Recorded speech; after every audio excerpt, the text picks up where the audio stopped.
Hey everyone, Erkenhelm here, bringing you another PAX Pokemon League video. Today I'm bringing you a cast of a replay from a gym leader's perspective at PAX East 2015.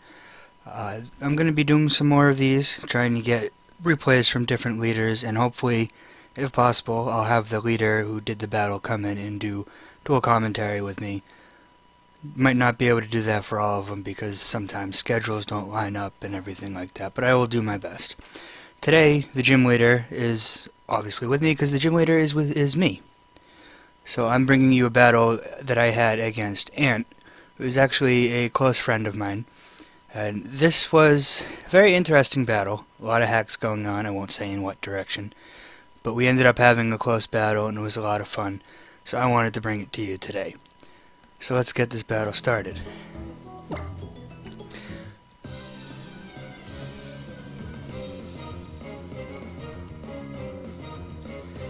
So he starts off with his Golem, and I'm going to start off with my Ungoliant, my Galvantula.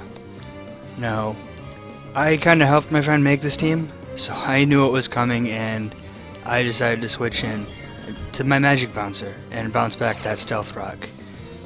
I only managed to do this like one or two times, but when I did, it felt kind of nice to have Stealth Rocks up on the opposing side's team. So here I get up my Reflect because I know Golem's a physical attacker. Want to reduce that physical attack damage. So take the Stone Edge. It doesn't do too much because of that Reflect. So obviously he wants to get his Golem out of there. And he sends in his Charizard. So now he takes stone damage, 50%. That is a lot of stone damage. So I decide to go for the Psychic, and that's plenty enough to take out the Charizard.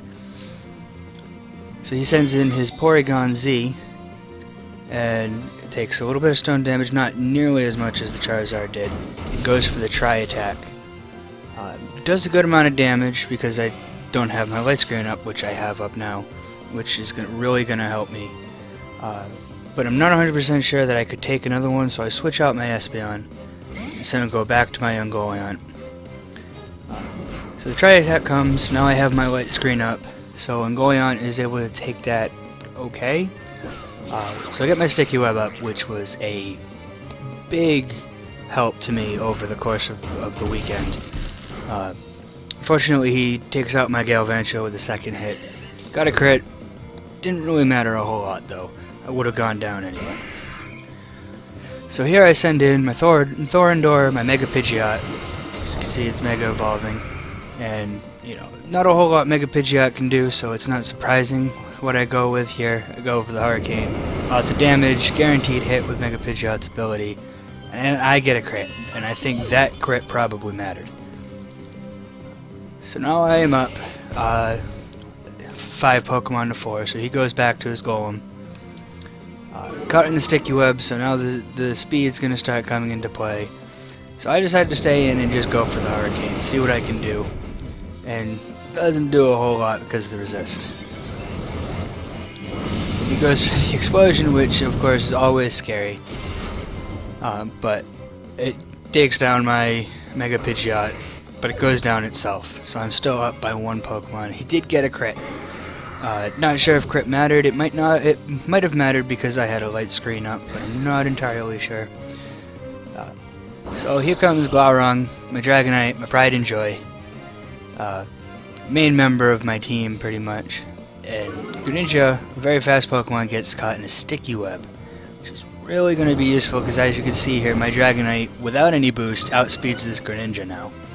So now with a Dragon Dance, combined with the Sticky Web, I'm outspeeding everything, and I'm at +1 attack.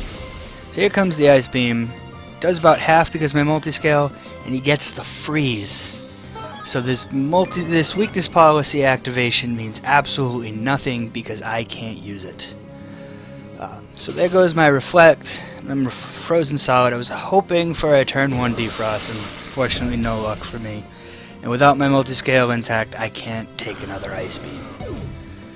So there goes my pride and joy, as I said, my Dragonite. Didn't work out too well. So I switch back in my Espeon, and I forget that the light screen isn't down. It was the Reflect that went down. My light screen goes down there. Unfortunately, I was able to survive, so I can put it up again right away. Unfortunately, going to lose my Espeon in order to get that light screen up. Here comes the Scald. Take out my Espeon, no problem. So I'm going to send in the Watcher, my Tentacruel, my special bulk, and he's water type, so he could resist Scald or Ice Beam or something coming from Greninja. But he decides to get out of there, which might have been a good decision, considering my special bulk and my light screen. So he goes out to Scizor, nice and shiny.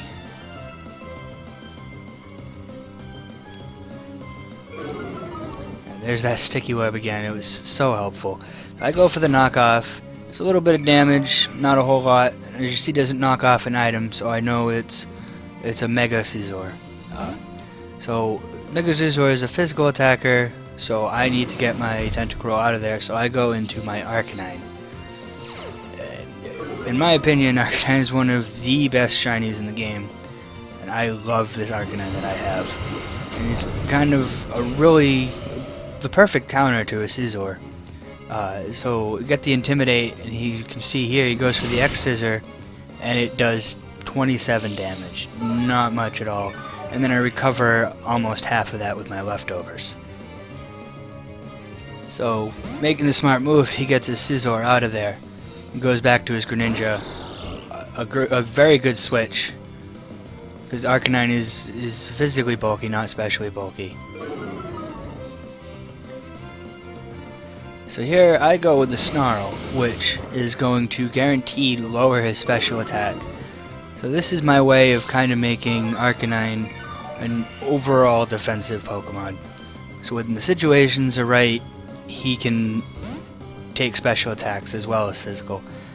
But I still think it's the better idea to switch into my Tentacruel. So now Greninja has a lowered special attack, and I resist this with my special bulk. That barely did anything. But he gets a second freeze. And that was really frustrating. The first one was frustrating enough, especially because it was on my Dragonite, and he got to +3 attack with his weakness policy and +1 speed. So it was very frustrating. So I decided to stay in here to hopefully play out the turns of Tentacruel being frozen, hope we get it defrosted. So he switches into his Volcarona at 50% Stealth Rock damage. It does a lot, so it was very good against his team. That definitely helped out. So I was frozen again, obviously, and I'm still staying in because I want to get unfrozen. He knows enough to go for a Quiver Dance, and now this Volcarona is getting scary, but I'm not really sure what the best option to do here is, because my Tentacruel, as I said, is my special bulk. So I'm recovering a little bit of health, and I decided to stay in. And that Giga Drain doesn't do a whole lot to me, even with that Quiver Dance boost. It's neutral damage. This was one of the many times where I wish I had gone with Tentacruel's other ability instead of Clear Body. His other ability, Liquid Ooze, I believe it's called, which would damage that Volcarona if it used Giga Drain instead of healing it. So now, basically, this Volcarona has completely reversed the Stealth Rock damage. My Tentacruel is still frozen and can't do anything. Which, at this point, is incredibly frustrating, and I definitely could have started taking this Volcarona down. So he goes for the Fiery Dance instead of the Giga Drain again, and he gets lucky again with a special attack boost. But luckily, it thaws me out, and I get in the Toxic, which is going to slowly over time erode that Volcarona's health, even past the leftovers, and even past the Giga Drain health recovery. So now this Volcarona is pretty scary. It's got the Quiver Dance up, and then plus that +1 special attack boost. But I still stay in, and he goes to the Giga Drain, and I'm able to live it this turn. Very low on health though, but I go for the knockoff, get rid of those leftovers, so now he doesn't have quite as much health recovery. And it's this point in the battle where I think my friend's inexperience is kind of cost him. Because he continues to stay in with his Volcarona here, and he's taking more and more toxic damage. And, even though my Arcanine isn't especially bulky, he resists all of Volcarona's attacks. So you can see here, it doesn't do a whole lot. So he's not recovering much, he doesn't have the leftovers, and he's taking more and more toxic damage every turn.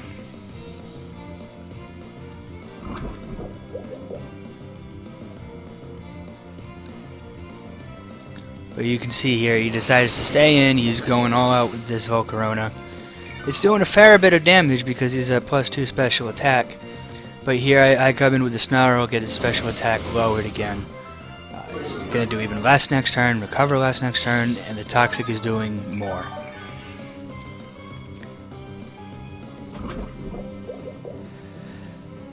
You can see there, that was a pretty decent sized chunk of damage from that Toxic. It was maybe about a quarter of its health. And it's recovering, it maybe recovered half of that turn. So I go for the Morning Sun, I get back up to roughly 75% of my health. It's apparent now that my Arcanine is going to be able to outlive this Volcarona with no problem. And there the Volcarona takes almost like half of its damage, its HP, toxic damage. So I go for the Protect, hoping he's going to attack me again, and Toxic will finish him off. But he, very good prediction, goes for the Roost, try and get some more time in the battle. So he's close to full health, but this Toxic is going to take him pretty much all the way back down. For some reason, I'm not entirely sure, I go for the Protect. Obviously fails because I got it last time. He goes for the Quiver Dance, a little bit of damage, not a whole lot. And there the Toxic finally takes down the Volcarona.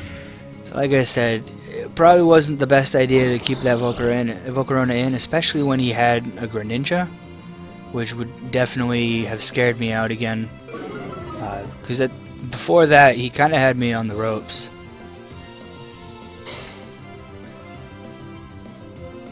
So I go for the Protect, and it basically just to get an extra turn of leftovers, so I can have as much health as possible.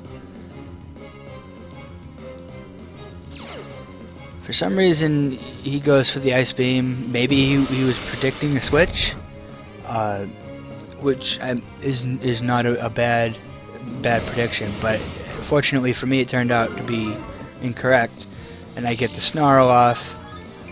So its special attack is now at -1. And I go for the Protect again, more leftovers recovery.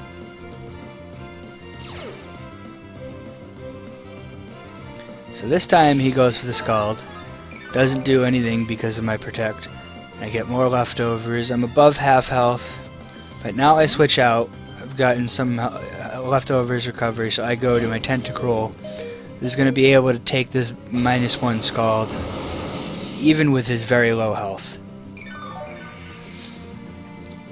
Get my Black Sludge health recovery. So he goes for the Dark Pulse, which, having seen his moves, probably was his best choice.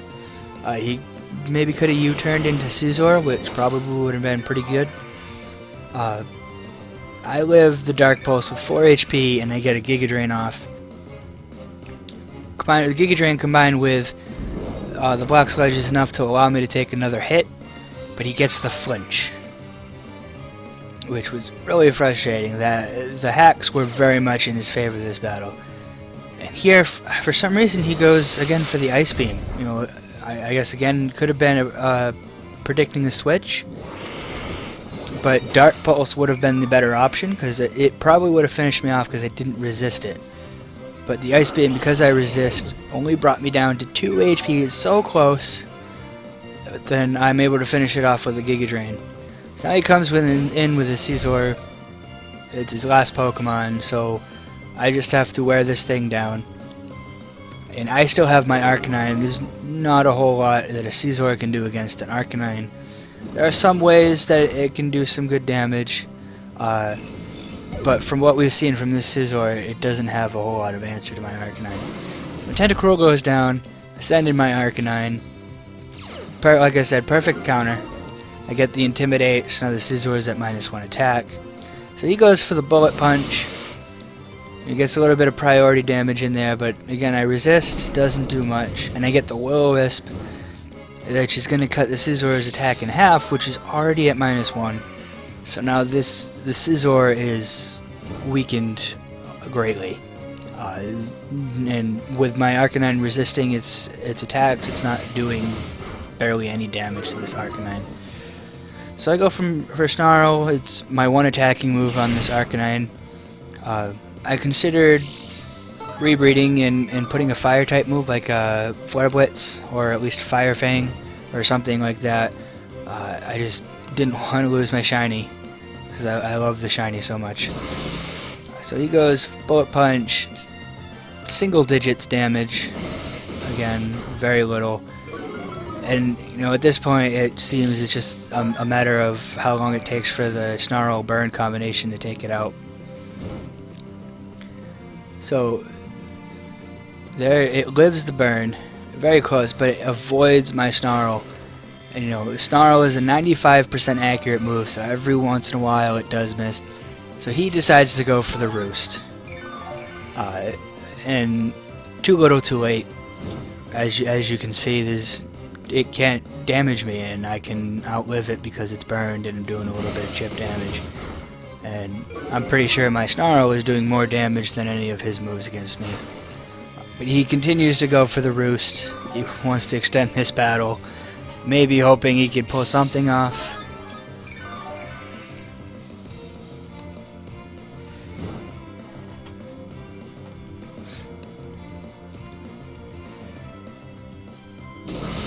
Let's see. So that bullet punch did 11 HP. You know, not nearly enough to do anything more to this Arcanine. So I'm just waiting for him to stop roosting when he gets low. Now here was something that kind of confused me a little bit. Is he's running Quick Attack, which honestly doesn't make a whole lot of sense to me when on a Scizor, because it learns Bullet Punch, which it gets stabbed with, so there's not a whole lot of point in having the two priorities. I guess you could make an argument for Pokemon that resist the Bullet Punch wouldn't resist the Quick Attack, but I still think because it doesn't have stab, you know, it potentially the Bullet Punch would still do more damage. But overall, it was a pretty good battle. It was pretty close, I think, because of those two lucky freezes that he got.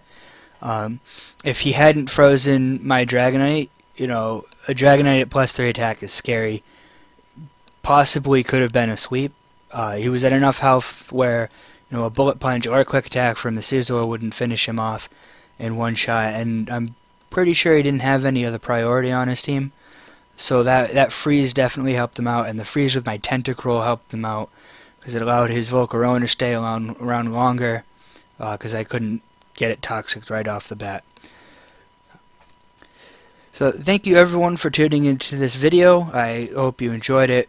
As I said, there's going to be more in the future. I'm working on getting some more replays into a video format so I can record commentary. Working on getting replays from different gym leaders, and hopefully I'll be able to have them on to do dual commentary with me, because it would be really cool to hear their perspective since it was their battle. I also have some more videos coming up where if you've challenged the PAX Pokemon League in the past, you might see some familiar faces, hear some familiar voices, since we are doing a YouTube video. So stick around for that. Not entirely sure what our schedule is going to be, as we're just really starting getting these videos started. But as soon as I have a plan of when uploads are going to be, I'll let you know. Right now we're looking for maybe 1 or 2 videos a week. So just, if you throw us a sub, you can get the videos in your sub feed and you can see as they come up. So thanks again for watching, and I'll see you guys next time.